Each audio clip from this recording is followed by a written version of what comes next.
வந்ததுக்கப்புறம் நன்றி சொல்றதுக்கு முன்னாடியே நான் நன்றி சொல்றேன். நீங்களாம் செய்வீங்கன்னு நினைக்கிறேன். ரெட்டைலைக்கு ஓட்டு போடுவீங்களா? ராம்கோ, ஆதித்யா பிர்லா கம்பெனிகளுக்கு நிலம் கொடுத்த உள்ளூர் விவசாயிகளுக்கு வேலை வாய்ப்பில் முன்னுரிமை வழங்க வேண்டும். அதை பற்றி கண்டிப்பாக சட்டமன்றம் தேர்ந்தெடுத்தால் அதே போல செந்தூரை வடக்கு பகுதி மக்கள் சுண்ணாம்பு குடிநீர் பருகி அதிக அளவில் கிட்னி பாதிப்பதுள்ளவர்களுக்கு மருத்துவ வசதி செய்து தர வேண்டும் சொல்லி அதுக்கும் சட்டமன்றத்தில் தளவாய் பகுதி விவசாய நீர்ப்பாசன ஏரிகள் தூர்வாரப்பட்டு விவசாயிகள் பயன்பாட்டிற்கு கொண்டு வரப்படும். ஸோ அதையும் அவங்க சரி பண்ணுவாங்க.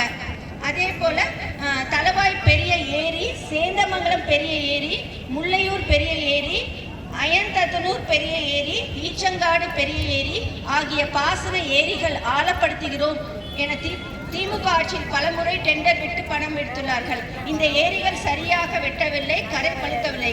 அதையும் அங்க போய் சட்டமன்றத்தை சொல்லி அதையும் சரி பண்ணுவாங்க. நீங்க ஓட்டு அதிமுக கூட்டணிக்கு நீங்க ஓட்டு போடணும். சரண்யா அன்பழகனுக்கு ஜெயிச்சு வச்சா கண்டிப்பாக நான் சொல்ற ஒரு வருஷத்திலே என்னெல்லாம் வேணுமோ அதெல்லாம் எடப்பாடி பழனிசாமியோட ஆட்சி மலர்